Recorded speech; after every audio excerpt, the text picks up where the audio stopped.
ఆమె ఆమె. కొంచెం సర్దుకొని కూర్చోండమ్మా. కొంచెం క్రమంగా లైన్గా కూర్చోండి. ఎండల కాలం కదా, కొంచెం విశాలంగా కూర్చోనండి. కొంచెం విశాలంగా లైన్గా ఉన్నారా తల్లి? లైన్ కరెక్ట్గా ఉందా? ఇట్లా జరిగినారనుకోండి ఫ్యాన్లు వేస్తారు మధ్యలో. ఇట్లా జరుగుతాయి. ఇట్లా వేస్తే మధ్యలో ఫ్యాన్లు వేస్తారు కదా. చూడండి నాన్న, మధ్యలో ఫ్యాన్లు కూడా వేయండి. దేవునికి స్తోత్రం. హల్లెలూయా. సిస్టర్స్, ఇప్పుడైనా లైన్ కనబడుతుందా? లైన్ ఉందాక ఒకసారి చూడండి. మీ వెనక మీ చక్కగా లైన్ కూర్చున్నట్టేనా?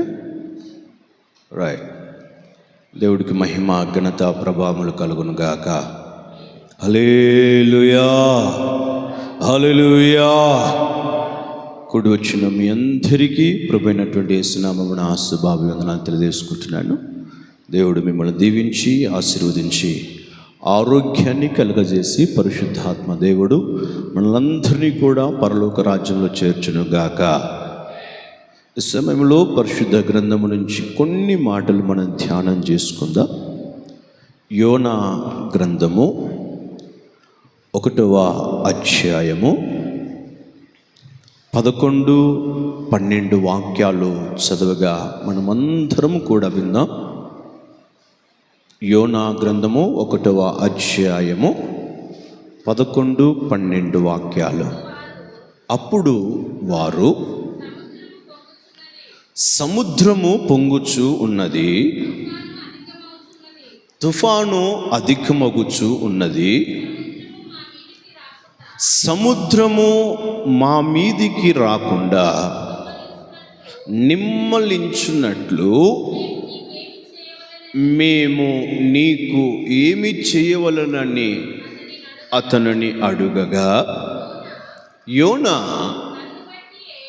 నన్ను బట్టియే ఈ గొప్ప తుఫాను మీ మీదికి వచ్చెనని నాకు తెలిసి ఉన్నది. నన్ను ఎత్తి సముద్రములో పడవేయుడి, అప్పుడు సముద్రము మీ మీదికి రాకుండా నిమ్మలించునని వారితో చెప్పెను. హల్లెలూయా హల్లెలూయా. గమనించండి ప్రియమైన దేవుని బిడ్డలారా, ప్రవక్తలు ఉన్నారు. అందులో పెద్ద ప్రవక్తలు ఉన్నారు, చిన్న ప్రవక్తలు ఉన్నారు. ఈ చిన్న ప్రవక్తలలో ఒకడైన యోనా గురించి ఈ దినాన మనము చదువుకున్నాం. యోనా అనగా అర్థం ఏమిటి అనంటే గువా అని అర్థం. ఈ గువా అయితే యోనా గురించి బాగా స్పష్టంగా రాయబడింది. యోనాను దేవుడు దర్శించి ఒక ప్రవక్తగా ఎన్నుకొని ఒక ప్రాంతమును గురించినటువంటి ఒక భారం, ఒక బాధ్యత, దేవుని యొక్క ఉద్దేశం యోనా మనసులో పెట్టి, యోనా, నువ్వు పలాని ప్రాంతానికి వెళ్ళి అక్కడికి వెళ్ళి ఈ ప్రవచనం, ఈ బోధ నువ్వు చెయ్యి అని చెప్పాడు. చెప్పినప్పుడు మంచిగా విన్నాడు. కానీ కార్యము చేసే ఆ సమయానికి మాత్రం అతడు దేవుడు చెప్పింది ఒక ప్రాంతమైతే ఇంకో ప్రాంతానికి వెళ్ళటానికి అతడు ఓడ ఎక్కి ప్రయాణము చేస్తున్నట్టుగా మనము చూస్తూ ఉన్నాం. దేవుడు ఒక ప్రాంతము గురించి చెప్పాడు. యోనా ఇంకో ప్రాంతానికి వెళ్ళటానికి ఓడ ఎక్కాడు.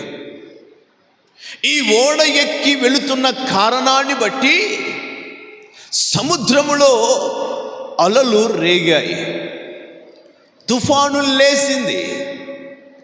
ఈ అలలకు, తుఫానుకు వీరికి వారి ఓడ ముందుకు సాగటం కష్టమైపోయి ప్రాణ భయము చేత భయపడిపోతూ వారు ఆరాధన చేస్తున్నటువంటి దేవుళ్ళను ఆరాధన చేస్తూ మృక్కుతున్నారు.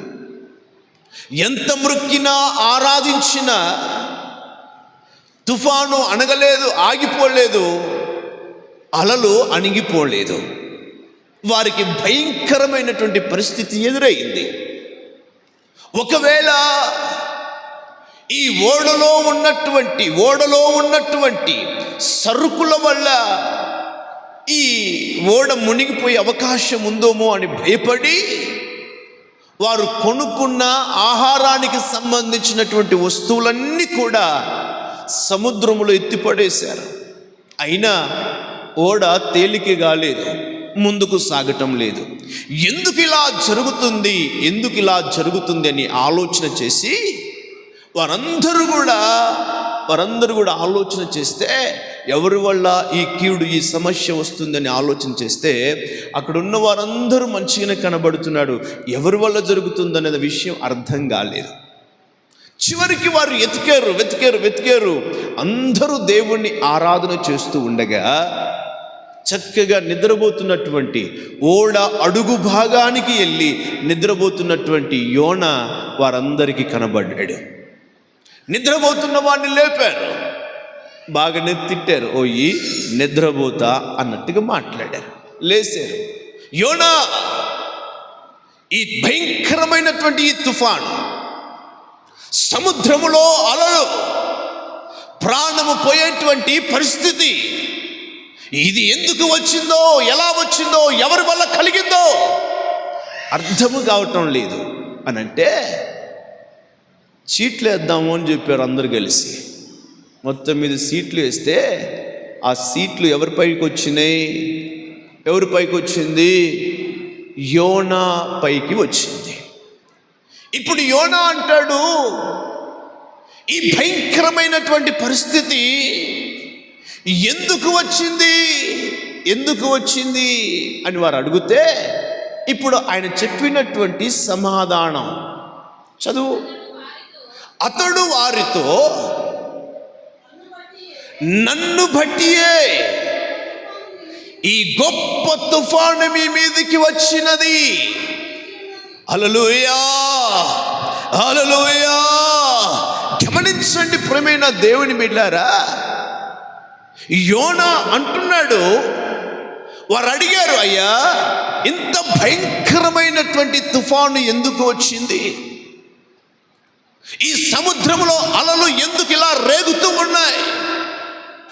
ఎన్నో సంవత్సరాల నుండి ఇదే పడవలో, ఇదే మార్గాలలో, ఇదే సముద్రములో మేము ప్రయాణాలు చేస్తూ వచ్చాము, కానీ ఎప్పుడు ఇలాంటి భయంకరమైనటువంటి బాధను మేము అనుభవించలేదు. ఈరోజే ప్రత్యేకంగా ఇలాంటి పరిస్థితి ఎదురైంది. కారణం ఏంటి అని అంటే, అతడు అంటాడు, ఇది నా వల్లనే, నన్ను బట్టియే ఇది జరిగింది అన్నాడు.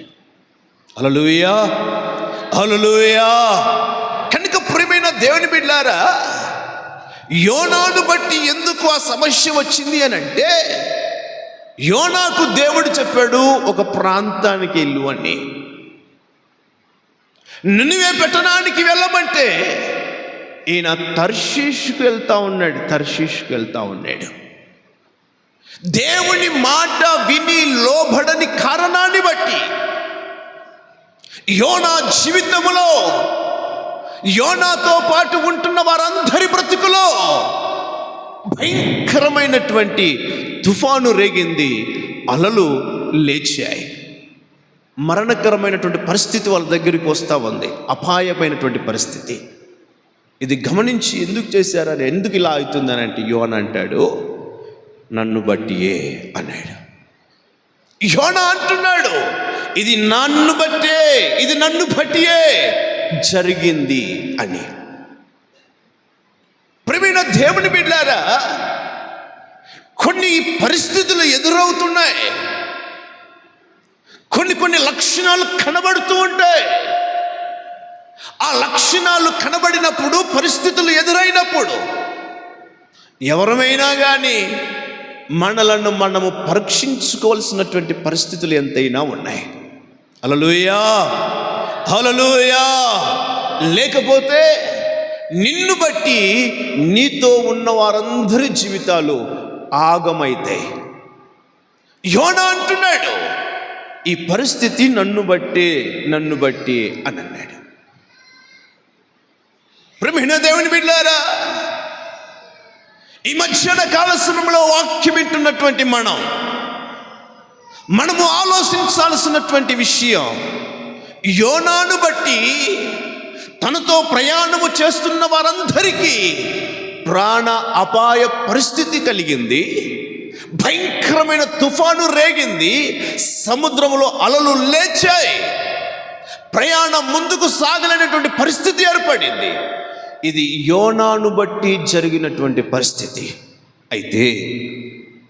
అయితే ఈ రోజున వాక్యం వింటున్న నిన్ను బట్టి, నన్ను బట్టి, మనల్ని బట్టి నేటి దినాలలో జరుగుతున్నది ఏమిటి?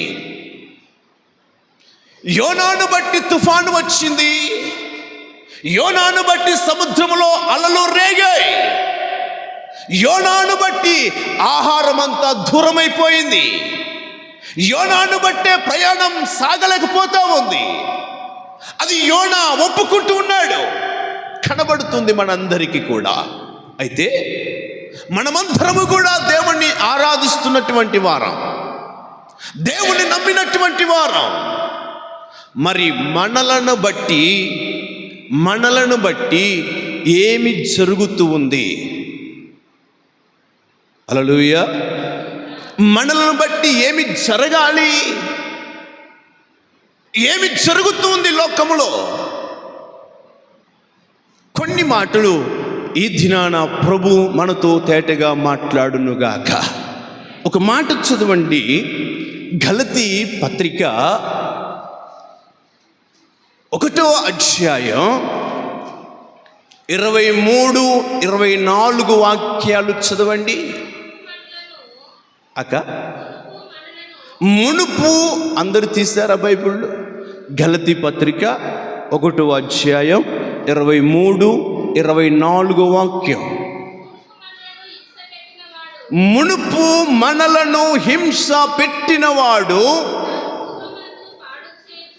తాను పూర్వమందు పాడు చేయుచు వచ్చిన మతమును ప్రకటించుచున్నాడని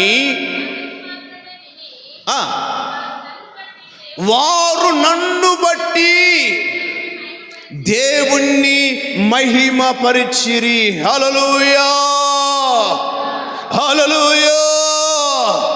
గమనించండి ప్రియమైన దేవుని బిడ్డలారా, అపోస్తలుడైనటువంటి పౌలు సంఘముతో ఆయన పత్రిక రాస్తూ ఈ మాట చెప్తూ ఉన్నాడు.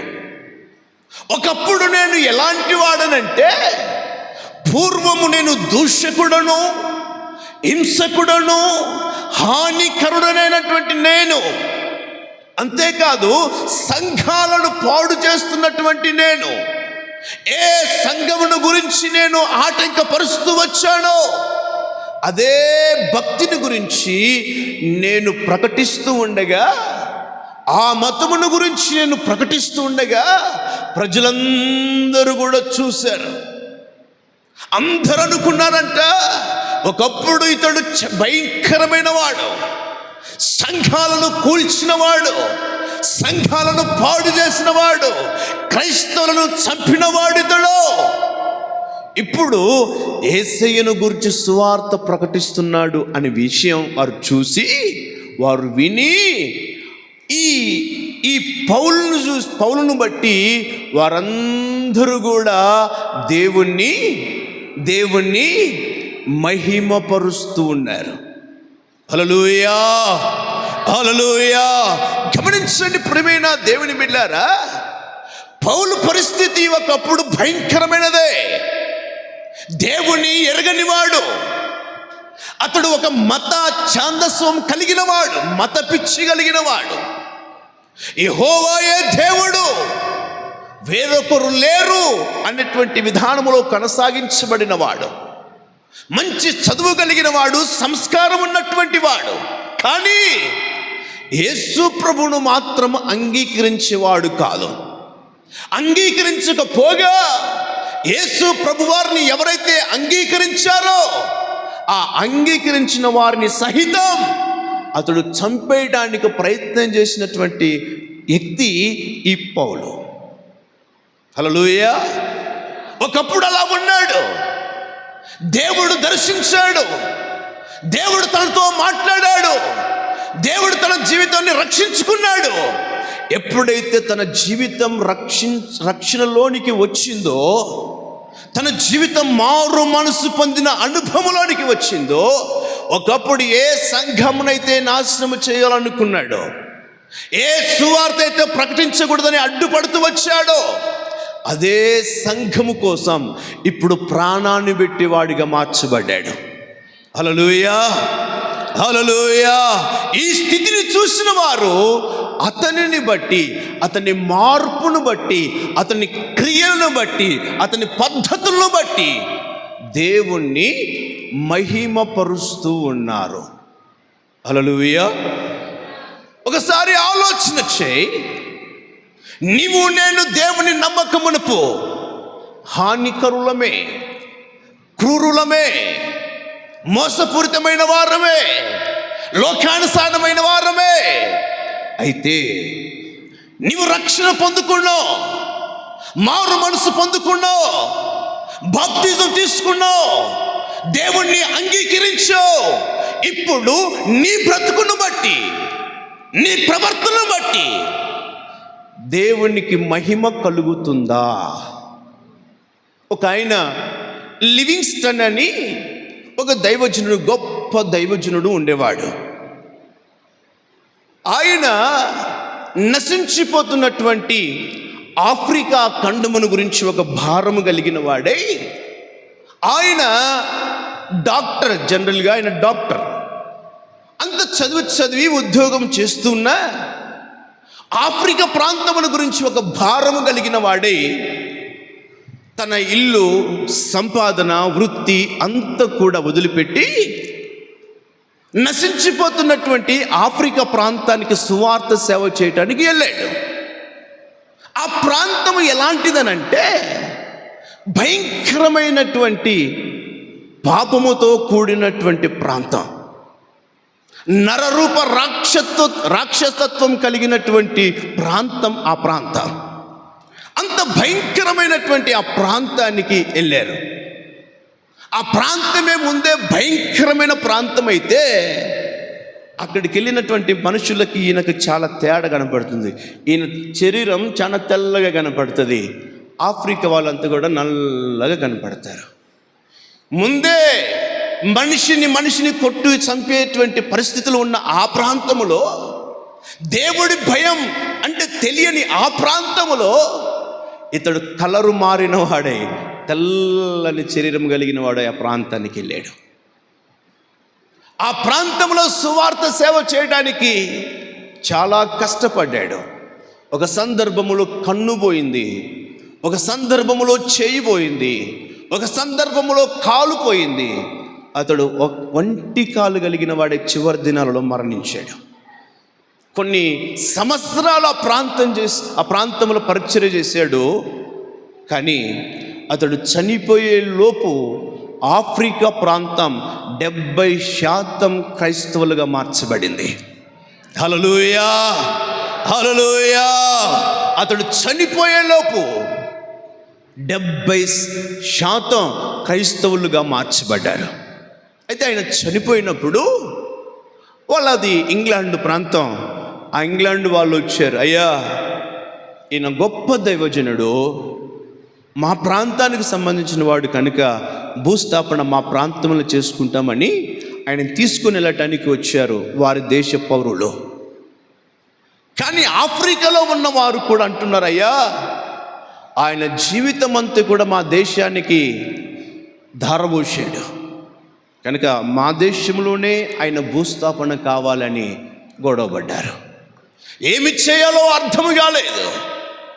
చివరికి ఒక ఒప్పందం పొందుకున్నారు వాళ్ళు. ఏంటంటే శరీరము అంతా కూడా, శరీర భాగాలన్నీ కూడా ఇంగ్లాండ్ ప్రాంతానికి వెళ్ళాలి, అతని గుండె మాత్రం ఆఫ్రికా దేశంలో ఉండాలి. ఈ ఒప్పందముతో ఆయనకు భూస్థాపన జరిగింది. ఎవరికైనా ఒక చోట భూస్థాపన జరుగుతుంది, కానీ 2 చోట్ల భూస్థాపన జరిగినటువంటి ప్రపంచంలో దైవజనుడు కానీ, వ్యక్తి కానీ, పరిశుద్ధుడు కానీ, ఎవరైనా కానీ ఒకే ఒక వ్యక్తి, ఆయనే లివింగ్స్టన్. ఆయన గుండె ఆఫ్రికాలో భూస్థాపన చేయబడింది. ఆయన శరీరం వారి ప్రాంతానికి, ఇంగ్లాండ్కి తీసుకుని వెళ్ళిపోవడం జరిగింది. హల్లెలూయా, హల్లెలూయా, హల్లెలూయా.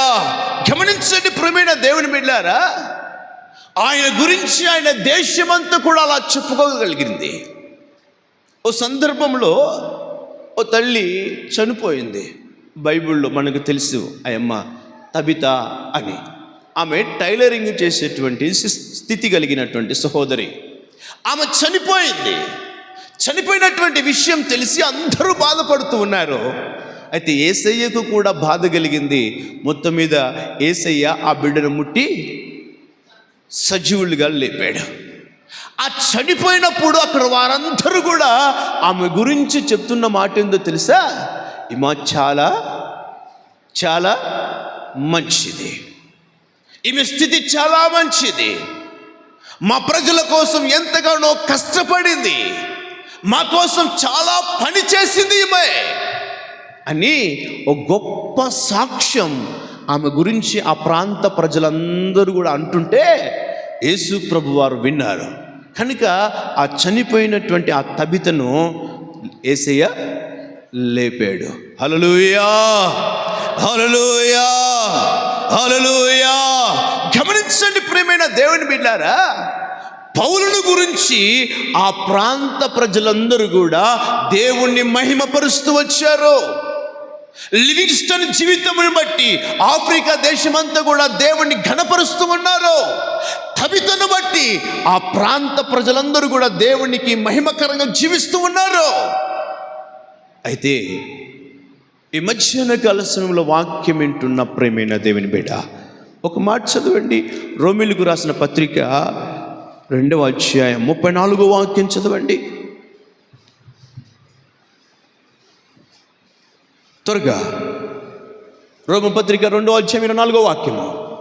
సరే త్వరగా. మిమ్ములను బట్టియే కదా దేవుని నామం అన్య జనుల మధ్యలో దూషింపబడుతున్నది. ఎవరిని బట్టి? నువ్వు రక్షించబడిన కారణాన్ని బట్టి, నీ బ్రతుకు మారిన కారణాన్ని బట్టి, నిన్ను బట్టి దేవుని నామం అనేక ప్రజల ఎదుట మహిమపరచబడాలి.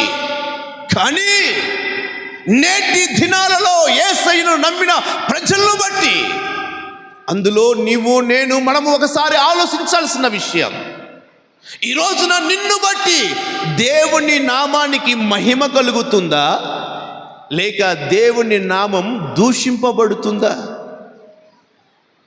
ఎలా ఉంది ఈ రోజున నీ జీవితం? నిన్ను బట్టి దేవునికి మహిమనా, లేక నిన్ను బట్టి దేవుని నామానికి అవమానమా? ఏం కలుగుతుందో ఒకసారి ఆలోచన చేయి. ఈ రోజున మన పరిస్థితిని మనం పరీక్షించుకోవాల్సినటువంటి విషయం. హల్లెలూయా, హల్లెలూయా. భక్తుడైనటువంటి పౌలు గారు అంటారు, ఒకప్పుడు నేను దూషకునిగానే ఉన్నాను, సంఘాలను చెడగొట్టిన వాడిగానే ఉన్నాను, యేసును నమ్మిన వారిని చంపిన వారిగానే ఉన్నాను, సంఘాలు విస్తరించబడకూడదని చాలా ప్రయత్నాలు చేశాను. అట్టి ప్రయత్నాలు చేసిన నేనే ఈరోజు యేసయ్యకు సాక్షిగా నిలబడితే నన్ను చూసినటువంటి ప్రజలందరూ దేవుణ్ణి మహిమపరుస్తున్నారని సంతోషంగా చెప్తున్నాడు. మరి ఇప్పుడు నిన్ను చూసిన ప్రజలు ఏమంటున్నారు?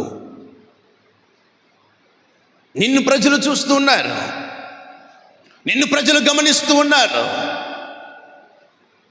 నిన్ను బాగా పరీక్షిస్తూ ఉన్నారు.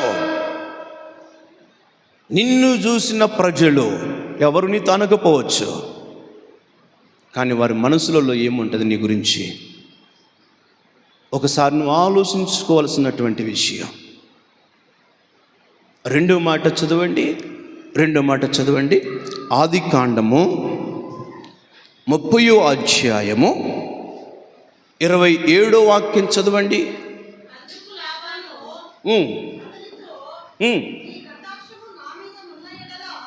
నీ కటాక్షము నా మీద ఉన్న ఎడల నా మాట వినుము.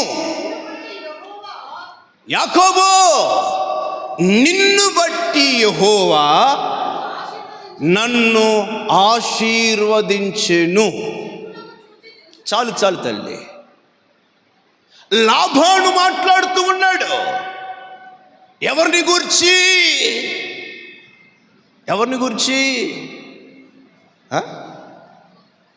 ఎవరితో మాట్లాడుతున్నాడు? కొంచెం ఇప్పుడు చూడండి అమ్మ, నా వైపు చూడండి. ఇప్పుడు చదువుగాకండి బైబిల్, ఇప్పుడు నన్ను చూడండి, ఆ వైపు చూస్తున్నాండి. ఎవరి మధ్యలో ఈ మాట జరుగుతుంది సంభాషణ? లాబాను ఏమంటున్నాడు యాకోబుని చూసి? యాకోబు, నేను శకునము చూసి తెలుసుకున్నాను. ఏమి తెలుసుకున్నావు నర్సప్పా? ఏమి తెలుసుకున్నావు అంటే, నిన్ను బట్టి యాకోబు, నిన్ను బట్టి దేవుడు నన్ను ఆశీర్వదించాడు అనే విషయం తెలుసుకున్నాను. లాబాను చెప్తా ఉన్నాడు, యాకోబు, నిన్ను బట్టి నేను ఆశీర్వదించబడ్డాను అని. ఈ రోజున వాక్యం వింటున్న ప్రియమైన దేవుని బిడ్డ, ఈ వాక్యం నువ్వు ఎన్నిసార్లు చదివావో నాకు తెలియదు. చదివినప్పుడు నీకేమి అర్థమైందో నాకు తెలియదు. నువ్వు ఎన్నిసార్లు విన్నావో నాకు తెలియదు. విన్నప్పుడు నీ మనసులో ఏమనిపించిందో నాకు తెలియదు. ఈ దినాన దేవుని యొక్క వాక్యమునితో మాట్లాడుతూ ఉంది. నిన్ను బట్టి ప్రజలకు ఆశీర్వాదం కలగాలి, ఆశీర్వాదం కలగాలి, ఆశీర్వాదం కలగాలి, ఆశీర్వాదం కలగాలి. మనందరికీ తెలుసు. ఓ మాట అక్కడ చదవండి, ఆదికాండం 39:5 యేసేపును గురించి కూడా అక్కడ ఒక మాట రాయబడి ఉంటుంది. అతడు తన ఇంటి మీదను తనకు కలిగిన అంతటి మీదను విచారణకర్తగా నియమించెను. యెహోవా యేసేపును నిమిత్తము అనగా ఆయనను బట్టి ఆ ఐగుప్తుని యొక్క ఇంటిని ఆశీర్వదించెను. నువ్వు ఏ స్థలములో ఉన్నా, నువ్వు ఏ ఇంటిలో ఉన్నా, నువ్వు ఏ ప్రాంతంలో ఉన్నా, నువ్వు చేస్తున్న పని ఏదైనా, నిన్ను బట్టి ఒక ఆశీర్వాదం కలగాలి, ఒక ఆశీర్వాదం నిన్ను బట్టి రావాలి. మనందరికీ తెలుసు, 2వ సమూయేలు గ్రంథంలో 6వ అధ్యాయం, త్వరగా చదవండి, 6వ అధ్యాయం 12వ వాక్యం చదవండి. దేవుని మందసము ఉండుట వలన యెహోవా ఓబేదెదోము ఇంటి వారికి తనకు కలిగిన దానంతటికి ఆయన ఆశీర్వదించుచూ ఉండెను. గమనించండి ప్రియమైన దేవుని బిడ్డ, దేవుని యొక్క వాక్యము తేటగా మాట్లాడుతూ ఉంది. నువ్వు ఏ పని చేస్తున్నావో నాకు తెలియదు, నీ వ్యాపారం ఏమిటో నాకు తెలియదు, నీ ఉద్యోగం ఏమిటో నాకు తెలియదు, నువ్వు చేస్తున్న పని ఏంటో నాకు తెలియదు. కానీ నువ్వు ఏ పని చేసినా, నువ్వు ఉన్న స్థలం ఏదైనా, ఏ ఇంటికి నువ్వు వెళ్ళినా, ఆ ఇండ్లు లేక నీవు నివసిస్తున్నటువంటి ఇండ్లు ఒక ఆశీర్వాదకరంగా మారాలి. హల్లెలూయా. అటు చూస్తారు నన్ను. హల్లెలూయా. నిజంగా కొన్ని సందర్భాలు కుటుంబాల్లో ఎదురవుతూ ఉంటాయి. కొత్తగా పెళ్ళైనప్పుడు కోడలు ఇంటికి వచ్చినప్పుడు ఈ మాటలు కనపడుతుంటాయి. ఏదైనా బాగు జరిగిందనుకో, అమ్మాయి వచ్చింది మన ఇంటికి, ఇక ఆశీర్వాదం అంటుంటారు. ఏదైనా చెడు జరిగిందో ఇగో వచ్చింది, అడుగు పెట్టింది, మా ఇండ్లంతా కూడా ఇలాగా అంటారా అనరా? ఇంతకి నువ్వు అడుగుపెట్టిన నీ ఇల్లు ఆ ఇంటి వారికి నువ్వు ఆశీర్వాదకరమైన, నువ్వు అడుగుపెట్టిన నీ ఇండ్లు నీకు ఆశీర్వాదకరమేనా? ఒకసారి ఆలోచన చేయి. మందసము ఉన్న దానిని బట్టి ఎబేదేము ఇంటి వారు ఆశీర్వదించబడ్డారు. యాకోబును బట్టి లాబాను దీవించబడ్డాడు. అవునా? నిజమే కాదా? ఏషావును బట్టి పోతిఫర్ ఇండ్లు ఆశీర్వదించబడింది. అయితే వాక్యం వింటున్న ప్రియమైన దేవుని బిడ్డ,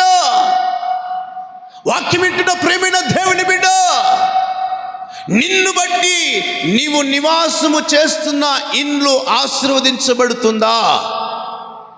నిన్ను బట్టి నీ గ్రామం దీవించబడుతూ ఉందా? నిన్ను బట్టి నువ్వు సహవాసములో ఉన్న సంఘం దీవించబడుతుందా? ఒకసారి నువ్వు ఆలోచన చేయి. సంఘములో సభ్యురాలిగా ఉన్నా సంఘానికి నీ వల్ల క్షేమమా? నీ వల్ల ఆశీర్వాదమేనా? కుటుంబంలో నివాసము చేస్తూ ఉన్నావు, నిన్ను బట్టి నీ కుటుంబానికి క్షేమమా? ఒకసారి ఆలోచన చేయి. ఈ రోజున మన జీవిత విధానాల పరిస్థితులు ఎలాగ ఉన్నాయి? సంఘములో అడుగుపెట్టావు, కుటుంబంలో అడుగుపెట్టావు, జీవితంలో అడుగుపెట్టావు. ఆశీర్వాదకరమైన సంఘానికి, కుటుంబానికి, జీవితానికి ఒకసారి నీ వ్యక్తిగత నీ జీవితాన్ని పరిశీలన చేసుకో. నిన్ను బట్టి నీ ఉంటున్న నీ కుటుంబం దీవెనకరంగా మార్చబడుతుందా? నిన్ను బట్టి నువ్వు వెళ్తున్న సంఘం దీవించబడుతుందా? సంఘానికి నువ్వు దీవెనకరంగానే ఉన్నావా? ఒకసారి నువ్వు ఆలోచన చేయి.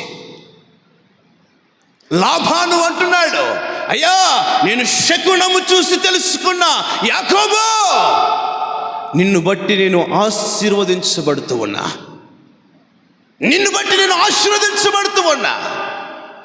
అని ఒక గొప్ప సాక్ష్యం ఇస్తున్నాడు. ఈ రోజున చూసిన వాళ్ళు, నీ ఇంటి వాళ్ళు నీ గురించి ఈ సాక్ష్యం చెప్పగలరా? నీ సేవకుడు నిన్ను చూసి ఈ మాట చెప్పగలడా? ఒకసారి ఆలోచన చేయి. నీ పరిస్థితి, నీ విధానం ఎలాగ ఉందో ఒకసారి పరీక్షించుకో. దేవుని సన్నిధానములో ఉన్నావు, దేవుని దగ్గరికి నువ్వు వచ్చావు, దేవుని మందిరానికి వచ్చావు. నిన్ను బట్టి దేవుని మందిరానికి క్షేమమా? నిన్ను బట్టి దేవుని సంఘం ఆశీర్వదించబడుతుందా?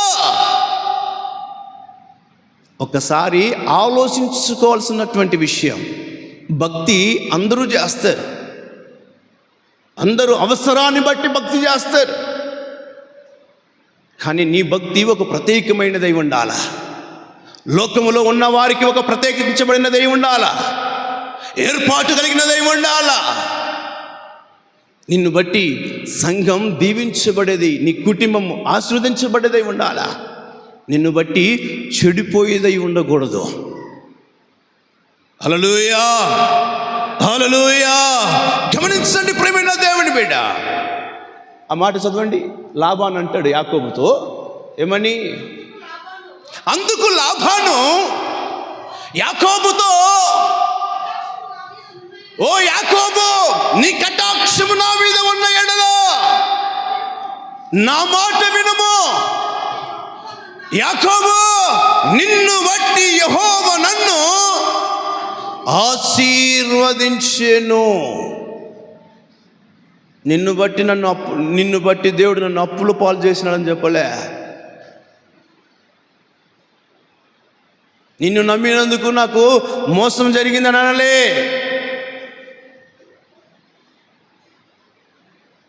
నిన్ను బట్టి నేను ఆశీర్వదించబడ్డాను అని చెప్తున్నాడు.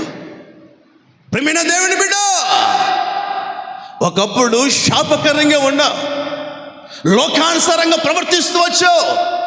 దేవుడంటే నీకు తెలియదు, భక్తి లేని మార్గాలలో నడిపించబడ్డావు. ఇప్పుడైతే నటించో నటన లేకనో నిజంగా నమ్మో నమ్మకనో పేరుకు మాత్రమైతే దేవుని నమ్ముకున్నావు. మరి దేవుని దగ్గరికి వచ్చిన నీవు దేవుని సంఘానికి, దేవుని కుటుంబానికి నువ్వు ఎట్ట ఉండాలా? నీ పరిస్థితి ఏమిటో? నిన్నైతే వివాహం చేసుకున్నాడు నీ భర్త లేక నీ భార్య. నిన్ను వివాహం చేసుకున్న తర్వాత నీ భర్తకు నువ్వు ఎట్లా ఉండాలా? లేక నీ భార్యకు నువ్వు ఎట్లా ఉండాలా? ఒక ఆశీర్వాదకరంగా ఉండాలి కదా. మరి ఈ రోజున నీ పరిస్థితి ఎలాగ ఉంది ఆలోచించుకోవాలి. మందిరానికి వస్తున్నాం, పోతున్నాం, భక్తి చేస్తున్నాం అని ఊరిక డప్పగొట్టుకుంటే కాదు. మన జీవిత విధానం ఎలాగ ఉంది ఆలోచించుకోవాలి, పరీక్షించుకోవాలి, పరిశీలన చేసుకోవాలి.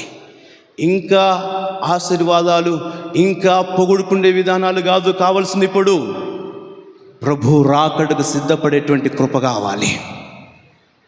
ప్రభు రాకడకు సిద్ధపడేటువంటి ఆ కృపను పొందుకునే కృప కావాలి.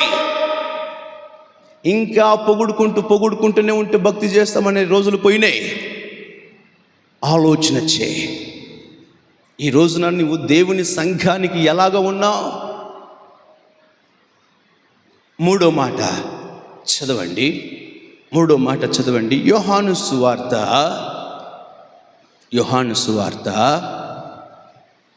4వ అధ్యాయము 39వ వాక్యము నుండి 42 వరకు చదవండి.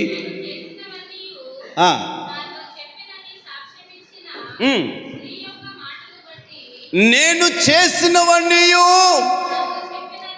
నాతో చెప్పినని సాక్ష్యమిచ్చిన స్త్రీ యొక్క మాటను బట్టి ఆ ఊరిలోని సమరయులలో అనేకులు ఆయన యందు విశ్వాసముంచిరి. సమరయులు ఆయన యొద్దకు వచ్చి తమ యొద్ద ఉండుమని ఆయనను వేడుకొనిరి. హల్లెలూయా, హల్లెలూయా. ఈ స్త్రీని గురించి మనందరికీ బాగా తెలుసు. 12 గంటల సమయంలో ఎవరికి కనబడకుండా, ఎవరికి తెలియకుండా, ఎవరైనా చూస్తారో అన్నటువంటి భయము కలిగి మిట్ట మధ్యాహ్నం ఎవ్వరు తిరగని సంచరించినటువంటి సమయంలో 12 గంటల టైంలో యాకోబు బావి దగ్గరికి నీళ్ళ కోసం వెళ్ళింది. అక్కడ యేసు ప్రభు వారికి ఈ తల్లికి సంభాషణ జరిగింది. యేసు ప్రభు వారి తల్లితో మాట్లాడుతూ ఏమన్నాడంటే, నేనిచ్చే నీళ్లు త్రాగేవాడు ఇంకెన్నడికి దప్పిగొనడు అన్నాడు. ఈ మాట విన్న ఆ తల్లి ఎమ్మటే అన్నది, అయ్యా మరి నేను ఊక ఇంత దూరం వచ్చి నీళ్లు తీసుకొని పోకుండా ఉంటా, ఎవరైనా నన్ను చూసి హేళన చేస్తారో మన భయముతో ఎవరు సంచరించని టైంలో ఈ 12 గంటలకు నేను నీళ్ళ కోసం వచ్చిన ఈ బాధ అంతా నాకు తప్పిపోతుంది. కాస్త ఆ దప్పి కొనకుండా నువ్వు నీళ్ళు ఇస్తానంటున్నావే, ఆ నీళ్ళు ఇయ్యి అన్నాడు. ఆ తల్లి అనగానే యేసయ్య అంటాడు, నీ భర్తను తోడుకొని రాపో అన్నాడు. అన్నోడు అంతటితో వదిలేయకుండా నీకు 5 మంది భర్తలు ఉన్నాడు అన్నాడు. ఏమన్నాడు? మొహమాటం ఏమన్నా మాట్లాడా? అబ్బా నువ్వు చాలా మంచిదానివమ్మ అన్నాడా? నువ్వు చాలా అందంగా ఉన్నావు అన్నాడా? భలే టైంకి వచ్చినావు, ఎవరు కనబడుకున్నావు, ఎంత తెలివి ఉంది నీకు అని అన్నాడా? ఏమన్నాడు చెప్పరు? ఏమన్నాడు మా ఆయన యేసయ్య ఆమెతో? నీకు ఈ నీళ్లు కావాలంటే నీకు భర్తను దొరకరాపో అన్నాడు. అన్నోడు అంతటి తాగకుండా ఇప్పుడు ఉన్న వాళ్ళు 5 మంది నీకు భర్తలు అన్నాడు. అంటే ఇప్పుడు డైరెక్ట్గా ఆమెకి ఏం చెప్పాడు? ఆమె చేస్తున్నటువంటి ఆ పాపపు యొక్క పనులు చెప్పేశాడు. నువ్వు ఇట్లా బ్రతుకుతున్నావు అని. ఆమె ఈయనెవరు నాకంతా నా గురించి చెప్తున్నాడు, నాతో నీకేం పని, గొడవబడి వెళ్ళిపోలే. ఎస్, నాకు 5 మంది ఉన్నారు. మళ్ళీ ఆ మాట అనగానే యేసయ్య అంటాడు, ఇప్పుడు ఉన్నవాడు కూడా 6వ వాడు ఉన్నాడు, ఈడు కూడా నీ భర్త కాదు అన్నాడు. నిజమే. ఆమె మనసులో ఒక పశ్చాత్తాపం కలుగుతూ ఉంది. ఆమె అంటుంది, నేను చేసిన వాణ్ణి, నాతో చెప్పిన వాణ్ణి మీరు చూడండి. ఈయన ఎవరు? నేను చేసేదేమన్నా చూసిండు ఆయన? నా వల్ల నువ్వేమన్నా నష్టపోయినావా, నీకెందుకు అని పారిపోలే అమ్మా. ఆ మాటలు వింటుండగానే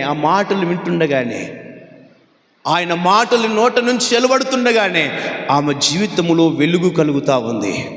ఆమె జీవితం మార్చబడతా ఉంది, ఆలోచనలు చేస్తూ ఉంది. అవునయ్యా, నేను పాపిని, ఒకరు కాదు, ఇద్దరు కాదు, 5-6 మందితో నేను పాపం చేస్తూ ఉన్నా. నా బ్రతుకు ఇలాంటిదేనయ్యా, నా జీవితం ఇలాంటిదే, నేను పాపినేనయ్యా, నేను పాపినే అని మాట్లాడుతుంది. యేసయ్య మాట్లాడుతూ ఉండగా ఆమె జీవితం మారిపోయింది. ఈ రోజుల్లో ఉన్నట్టుగా యథార్థంగా మాట్లాడితే లోకానికి విరోధం అంటారు. యథార్థవాది లోకానికి విరోధి. మనం చేసేటి ఎవ్వడికి తెలియనట్టుగా, ఎవరికి కనబడనట్టుగా, ఓ మేమే మంచోళ్ళం అన్నట్టుగా, మమ్మల్ని 10 మందిలో ఇజ్జత్ తీసినవి అన్నట్టుగా ఫీల్ అయిపోయేటోళ్ళు లోకంలో చాలామంది. నువ్వు ఫీల్ అయితే దేవుని రాజ్యానికి దూరం అవుతావు. నీ బ్రతుకును మార్చుకోగలిగితే దేశయ్యకు దగ్గర కాగలుగుతావు. ఆలోచన చేయి. ఆ తల్లికి డైరెక్ట్ చెప్పిన, అవునయ్యా నేను వ్యభిచారిని. యేసయ్య మాటలు మాట్లాడుతుంటుండగా ఆమె బ్రతుకులో ఉన్నటువంటి ఆ స్థితిని మార్చుకుంటుంది. నేను చేసింది పాపమే, తప్పే, అవునయ్యా పాపిని, వ్యభిచారిని అని తన మనసు మార్చుకుంటుంది. మార్చుకున్న వెంటనే తన పాపపు కొండను అక్కడ విడిచిపెట్టి ఓ గ్రామానికి వెళ్ళింది. అక్కడికి వెళ్ళి ఏం చెప్తుంది, నేను చాలా మంచిదాన్ని, రండి మీకు దేవుణ్ణి చూపిస్తానని చెప్పినది. చెప్పిందా? ఏం చెప్పింది? అడిగి పోయి, నేను చేసిన పాపాలని, నేను ఎంత భయంకరమైన వ్యభిచారినో, నేనెంత భయంకరమైన పాపినో, నా స్థితి ఏంటో, నా పరిస్థితి ఏంటో నాకు చెప్పినవాడు అక్కడ ఉన్నాడు. ఆయన మెస్సయ్య కాదా, రండి మీరు చూతురు అని ఆమె వెళ్ళి తన సాక్ష్యాన్ని చెప్పుకుంటుంది. ఈరోజు నువ్వు చెప్పగలవా? అక్కడ రాయబడింది, ఆమె చెప్పిన మాటను బట్టి ఆ ఊరిలోని ప్రజలందరూ యేసయ్య దగ్గరికి వచ్చారు. హల్లెలూయా, హల్లెలూయా.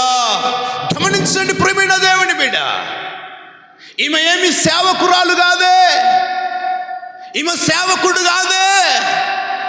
ఈమె పని ఏమిటి? కేవలం నీళ్ళ కోసం వచ్చి రక్షణ పొందిన తల్లి. కేవలం యేసయ్య మాటలను బట్టి జీవితాన్ని మారు మనసు పొందిన తల్లిమా. కేవలం అంతే, సేవకురాలు కాదు, సేవకుడు కాదు. ఆమె వెళ్ళి ఏం చేసిందంటే, గ్రామాలకు వెళ్ళి, నేను రక్షించబడ్డాను కదా, నేను నరకము తప్పించబడ్డాను కదా, నేను సస్తే యేసయ్య దగ్గరికి వెళ్తాను కదా, పరలోక రాజ్యంలోనికి చేరుతాను కదా, కనుక లోకంలో చాలామంది నశించిపోతూ ఉన్నారు, అనేకులు రక్షణ లేని వారుగా ఉన్నారు, వాళ్ళు నశించి నరకానికి పోతారేమో అని భయపడి బాధ వేసి రక్షణ లేని ప్రజల దగ్గరికి వెళ్ళింది. సేవకురాలు కాదే, సేవకుడు కాదే. మనము రక్షణ పొందిన 3 పూటల మెక్కి నిద్ర రాక, తిన్నది అరగక అటు ఇటు దొల్లుతూ పడుకుంటాం, లేకుంటే వ్యవహారాలు కొట్టుకుంటా జీవితాన్ని గడుపుతాం. ఆ సంసారాలు, ఈ కుటుంబాల గురించి, ఆ కుటుంబాల గురించి మాట్లాడి నోరు పాడు చేసుకొని పాపపు ఊపిలో పడిపోతావు. ఇందుకు కాదు యేసయ్య రక్షించుకున్నది. యేసయ్యను రక్షించుకున్నది తిన్నది అరగటానికి కాదు, సంపాదించుకున్నది తినటానికి కాదు. రక్షణ లేని లక్షల కొలది ప్రజలు నశించిపోతూ ఉన్నారు. నిన్ను బట్టైనా, నీ మాటను బట్టైనా వారు ప్రభు దగ్గరికి వస్తారని ప్రభు నిన్ను రక్షించుకున్నాడు. ఇండ్ల మీద పెత్తనం చేయమని కాదు, భర్తలపైన పెత్తనాలు చేయమని కాదు, భార్యలను చెప్పుల చేతిలో పెట్టుకొని చెప్పింది వినమని చెప్పమని కాదు, లేకపోతే అలగొట్టడం కాదు. ప్రభు నిన్ను రక్షించుకున్నది నశించిపోతున్న ఆత్మలను రక్షిస్తావని. ఈమె సేవకురాలు కాదు. ఒకసారి నీ జీవితాన్ని ఆలోచన చేయి, నీ బ్రతుకును ఒకసారి ఆలోచన చేయి. నిన్ను బట్టి ఒక్కరన్నా ప్రభు దగ్గరికి వచ్చారా? నీ ప్రవర్తనను బట్టి, నీలో ఉన్న మార్పును బట్టి ఒక్కడన్నది ప్రభుని నమ్మాడా? సాక్ష్యం ఇయ్యగలడా? ఒకప్పుడు ఇట్లా ఉండేవాడు, ఒకప్పుడు ఇట్లా ఉండేది, ఇప్పుడు చూస్తే చాలా మార్పు వచ్చింది. అబ్బా, నిజంగా క్రైస్తవులు అంటే ఇట్లా ఉండాలబ్బా అని ఎవరైనా సాక్ష్యం చెప్పగలరా నీ గురించి? యేసు ప్రభుని అంటే హైఫై అనుకుంటున్నారు, కాలర్ ఎగరేసుకొని మనం చస్తే పరలోక రాజ్యానికి పోతాం ఇక అని కాలర్ ఎగరేసుకొని తిరుగుతున్నాం. నువ్వెవరివైనా కానీ, నీ పరిస్థితి ఏదైనా కానీ, నిన్ను బట్టి, నీ మాటను బట్టి ప్రజలు ప్రభు దగ్గరికి రావాలి. మాట చదవండి. జకరియా గ్రంథం 8వ అధ్యాయం 23వ వాక్యం చదవండి.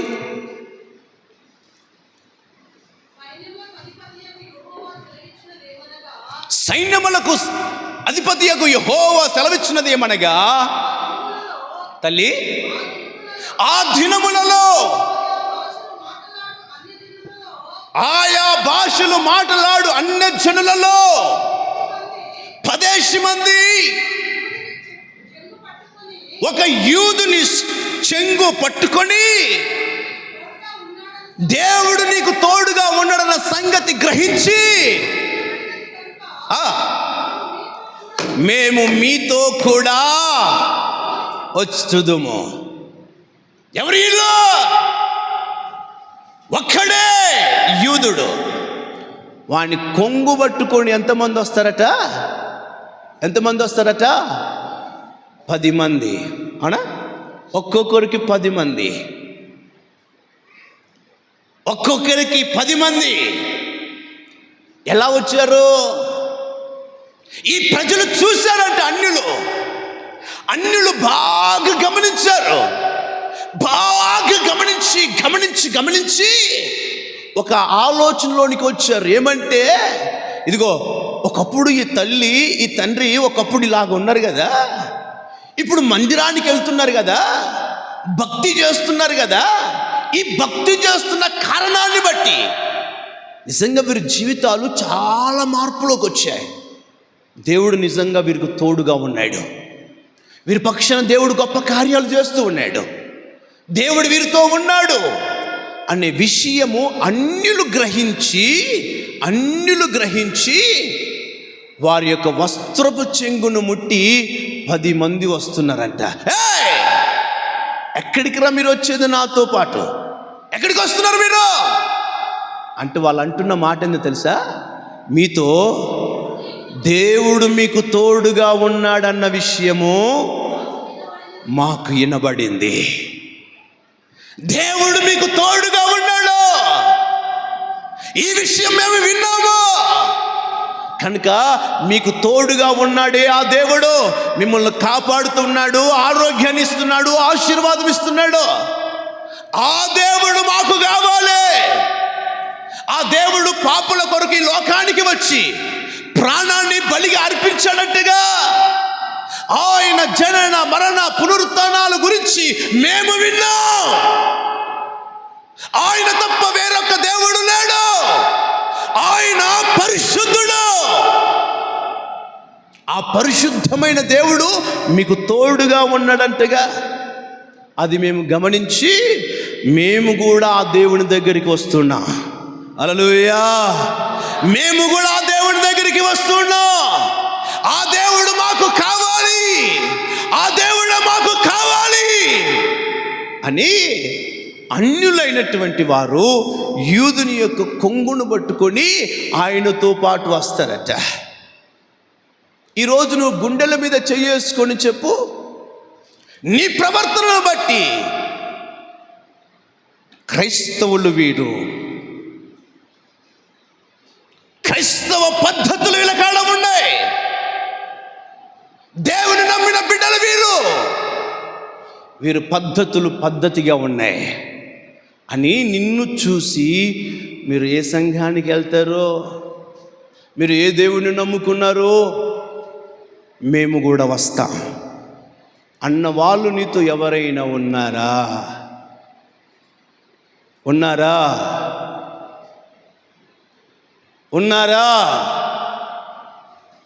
ఈ స్థితి నీ కాడ లేకపోతే, ఈ సాక్ష్య జీవితం నీ దగ్గర కనబడకపోతే, నువ్వు చేస్తున్న భక్తి అంతా పై భక్తిగా, నువ్వెవరైనా కానీ నువ్వు చేస్తున్న నీ భక్తి పై భక్తే.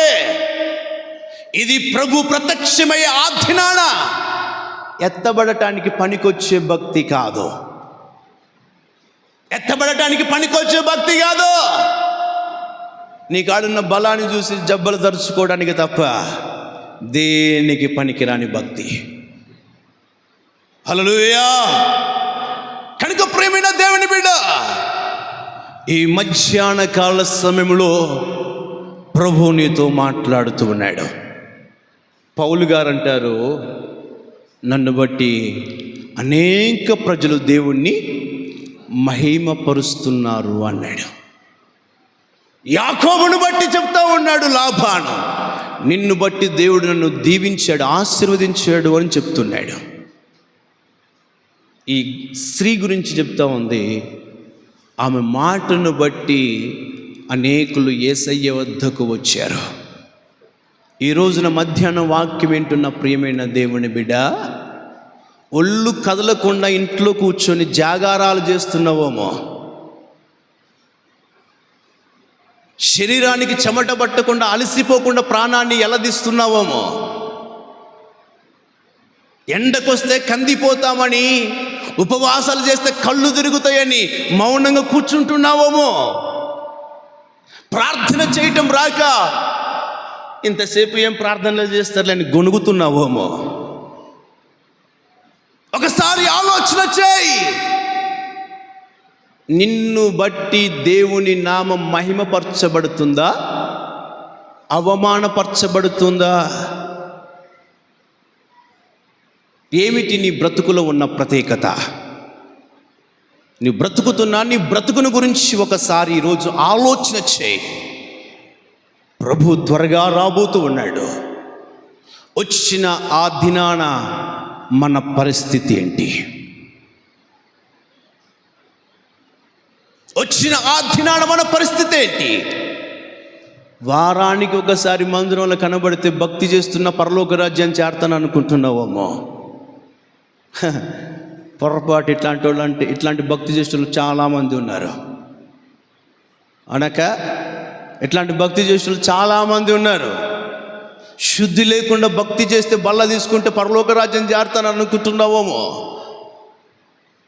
శరీరానికి 3 పూటలు పెట్టి వారం రోజులు మేపి బలంగా తయారైతే పరలోక రాజ్యం చేరతాను అనుకుంటున్నావేమో. కాదు. అధికారాలు ఉన్నాయని పెత్తనం చేసి ఆ లోకానుసారంగా ప్రవర్తిస్తే పరలోక రాజ్యం చేరతాను అనుకుంటున్నావేమో. కాదు. నీ స్థితిని ఒకసారి పరీక్షించుకో. ఈ మధ్యాహ్నం ప్రభు మనతో మాట్లాడుతున్నాడు.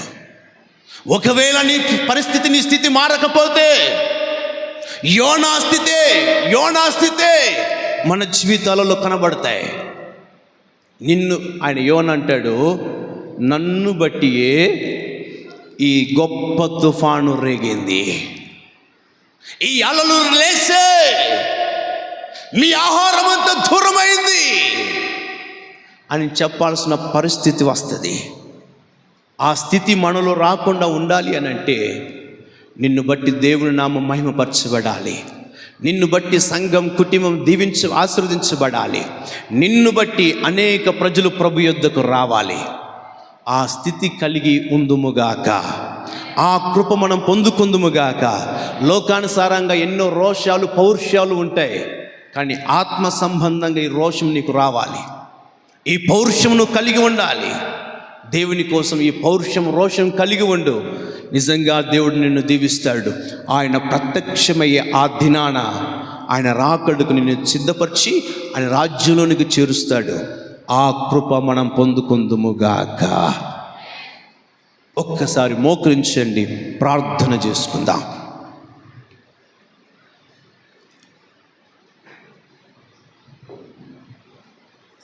అందరూ మోకరించండి, అందరూ కూడా మోకరించండి.